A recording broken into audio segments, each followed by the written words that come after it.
बच्चों, इस वीडियो से हम अपना पहला प्रैक्टिकल चैप्टर शुरू कर रहे हैं जिसका नाम है अकाउंटिंग इक्वेशन। जैसा कि नाम है अकाउंटिंग इक्वेशन, तो इसमें क्या होता है, सबसे पहले तो हम लोग अकाउंटिंग से रिलेटेड ट्रांजैक्शंस को यहाँ पोस्ट करेंगे और इक्वेशन मतलब वो इक्वेशन के फॉर्म में होगा। इक्वेशन क्या होता है? इक्वेशन उसको बोलते हैं जिसमें LHS और RHS इक्वल होता है, मतलब लेफ्ट हैंड साइड जो हमारा आइटम्स रहेगा उसका टोटल राइट हैंड साइड के आइटम से मैच करेगा। तो इसका कॉन्सेप्ट क्या है, किस बेसिस पे बना है? तो जैसा कि हमने पहले पढ़ा है अपने थ्योरी चैप्टर्स में कि फाइनेंशियल स्टेटमेंट के दो पार्ट होते हैं, एक होता है इनकम स्टेटमेंट और एक होता है पोजीशन स्टेटमेंट। जिसमें पोजीशन स्टेटमेंट जो होता है बैलेंस शीट, जिसमें एसेट्स और लायबिलिटीज़ को दिखाते हैं। तो बैलेंस शीट में क्या क्या होता है? कैपिटल होता है। कैपिटल क्या है? ऑनर सिक्योरिटी है, ऑनर का पैसा है।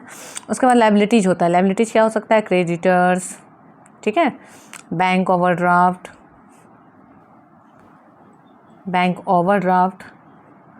आउटस्टैंडिंग एक्सपेंसेज,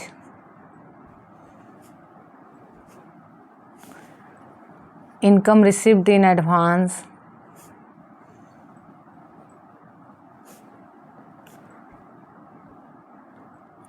ये सब लायबिलिटीज होती हैं। ठीक है। एसेट्स में क्या क्या आता है? कैश एट बैंक हो सकता है, debtors, stock, furniture, machinery, building,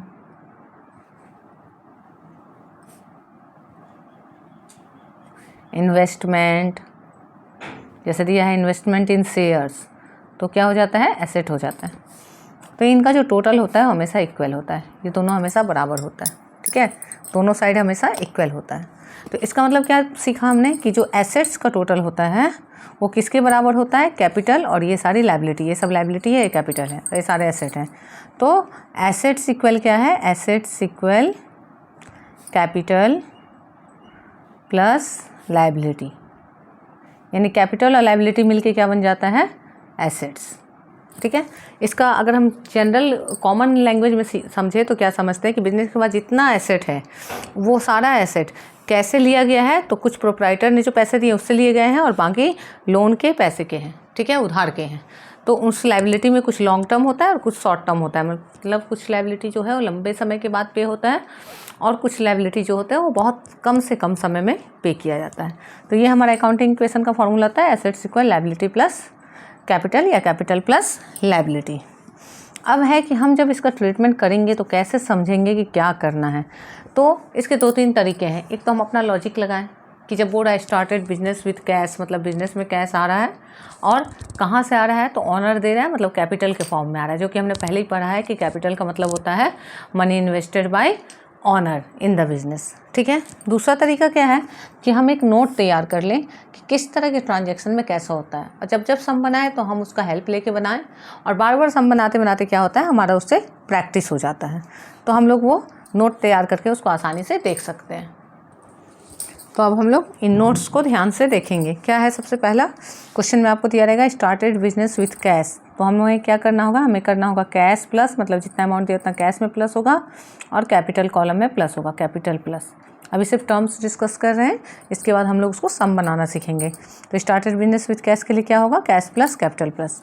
started business with cash, goods and furniture, तो बहुत सारे एसेट हो गए, तो क्या लिखाएगा? कैश प्लस गुड्स है तो गुड्स को क्या लिखते हैं? स्टॉक प्लस और फर्नीचर प्लस, मतलब तीनों एसेट बढ़ेगा, इंक्रीज होगा बिजनेस में, और इन तीनों का जो टोटल होगा वो लिखाएगा कैपिटल प्लस। क्योंकि कैपिटल का डेफिनेशन क्या पढ़ा है हमने कि कैपिटल इज द अमाउंट और assets invested in business by the owner. ठीक है। तो गुड्स और फर्नीचर सब क्या होगा? कैपिटल का पार्ट होगा। फिर क्या है? परचेज गुड्स फॉर कैश, तो गुड्स परचेज किया गया कैश के लिए, तो इसमें क्या हो रहा है? बिजनेस में क्या आ रहा है? गुड्स आ रहा है, गुड्स आ रहा है तो क्या इंक्रीज होगा? स्टॉक इंक्रीज होगा। ठीक है, स्टॉक इंक्रीज होगा बिजनेस में। और क्या जा रहा है बिजनेस से? कैश, तो कैश डिक्रीज होगा, कैश माइनस स्टॉक प्लस। बस हमें यही ध्यान देना है कि हमारा एक बिजनेस है, हमारे बिजनेस में क्या आ रहा है और हमारे बिजनेस से क्या जा रहा है। Purchase goods on credit, credit पे गुड्स खरीदा तो क्या होगा? स्टॉक तो इंक्रीज होगा, है ना, स्टॉक इंक्रीज होगा क्योंकि सामान आया है। और क्रेडिट में खरीदा है हमने, मतलब बाद में पे करना है, एक लायबिलिटी क्रिएट हो गई। तो जिस पर्सन से हम लोग क्रेडिट में गुड्स खरीदते हैं उसको बोलते हैं क्रेडिटर्स। तो यहाँ क्रेडिटर्स प्लस होगा। ठीक है, यहाँ मैं एक नोट लिख देती हूँ, credit purchases create creditors. Creditors क्या होते हैं? लायबिलिटी। और credit sales create debtors. Debtors का मतलब क्या होता है? एसेट्स। ठीक है, यहाँ क्रेडिट में परचेज हुआ तो क्रेडिटर का कॉलम बना, लायबिलिटी कॉलम। फिर sold for cash, sold goods for cash, तो गुड्स सेल हो रहा है, यानी क्या हो रहा है? बिजनेस से गुड्स जो बाहर जा रहा है, गुड्स जा रहा है बिजनेस से, तो स्टॉक क्या हो रहा है? रिड्यूस हो रहा है, स्टॉक कम हो रहा है। और कैश के लिए सेल हो रहा है, मतलब कैश आ रहा है, तो स्टॉक माइनस और कैश प्लस। ठीक है, फिर सोल्ड गुड्स ऑन क्रेडिट, उधार में बेचा है हमने, तो स्टॉक तो चला गया, स्टॉक माइनस और कैश क्या होगा? कैश तो नहीं आ रहा है क्योंकि क्रेडिट है, तो क्रेडिट सेल से क्या बनता है? डेटर्स। तो यहाँ क्या होगा? डेटर्स प्लस एसेट, साइड में एसेट लिखा है इसको। ठीक है, फिर क्या है? Purchase furniture for cash, furniture खरीदा है, तो बिजनेस में आ क्या रहा है? फर्नीचर। जा क्या रहा है? कैश। तो कैश माइनस हो रहा है बिजनेस से और फर्नीचर आ रहा है, फर्नीचर प्लस होगा, कैश माइनस फर्नीचर प्लस। फिर क्या है? एक्सपेंसेज है, तो एक्सपेंसेज के लिए क्या लिखते हैं? हमेशा याद रखिएगा, एक्सपेंस के लिए लिखते हैं कैश माइनस कैपिटल माइनस हमेशा। और इनकम के लिए क्या लिखते हैं? इसका ठीक उल्टा, कैश प्लस कैपिटल प्लस। ठीक है, फॉर कैश ड्राइंग, मतलब ड्राइंग का मतलब होता है पर्सनल यूज के लिए पैसा निकालना। ड्राइंग मतलब पर्सनल यूज, ऑनर अपने पर्सनल यूज के लिए निकाला। तो कैश अगर निकाला है तो क्या होगा? कैश माइनस कैपिटल माइनस, क्योंकि ये भी बिजनेस के लिए एक्सपेंस है। ठीक है, और अगर गुड्स में ड्राइंग हुआ है, गुड्स ड्राइंग, तो गुड्स अगर बिजनेस से जाएगा तो क्या कम होगा? स्टॉक, तो स्टॉक माइनस और स्टॉक माइनस और कैपिटल माइनस। ठीक है, फिर क्या है? पेड टू क्रेडिटर्स, क्रेडिटर्स को पे कर रहे हैं, तो क्या जा रहा है बिजनेस से? कैश, कैश माइनस और लायबिलिटी कम हो रहा है, तो क्रेडिटर्स भी माइनस। ठीक है, फिर इन्वेस्टेड इन शेयर, तो पैसा बिजनेस से जा रहा है, कैश माइनस और कहाँ जा रहा है? तो शेयर्स में जा रहा है, शेयर यहाँ एसेट है, इन्वेस्टमेंट है, प्लस। फिर डिपॉजिटेड इनटू बैंक, बैंक में पैसा जमा कर रहे हैं, तो बिजनेस से क्या हो रहा है? कैश जा रहा है और कहाँ जाके जमा हो रहा है? बैंक में, बैंक प्लस, बैंक का एक कॉलम बनेगा, बैंक भी एसेट है, शेयर का भी एक कॉलम बनेगा, शेयर भी एसेट है। शेयर क्या है? एसेट, और बैंक भी asset. Purchase furniture on credit, उधार में फर्नीचर खरीदा, तो बिजनेस में आ क्या रहा है? फर्नीचर, फर्नीचर प्लस हो गया, और उधार में खरीदा यानी क्रेडिटर्स। परचेज, क्रेडिट परचेज से क्या बनता है? क्रेडिटर्स, क्रेडिटर्स, और ये हो गया लायबिलिटी, और यहाँ आ गया फर्नीचर एसेट। कुछ कुछ बुक में आपको क्रेडिटर की जगह वेंडर वर्ड मिलेगा, तो वो भी सेम ही है। फिर क्या है? Paid rent in advance, advance में रेंट पे कर दिया।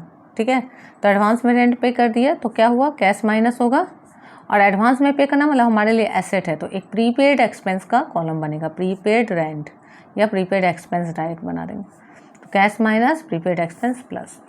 ठीक है, फिर क्या है? Bought assets for personal use, personal use के लिए कुछ खरीदा एसेट, तो पर्सनल यूज के लिए खरीदा मतलब क्या? बिजनेस से पैसा निकाला, सिंपल इसका होगा कैश माइनस कैपिटल माइनस, जैसे कैश ड्राइंग्स का होता है।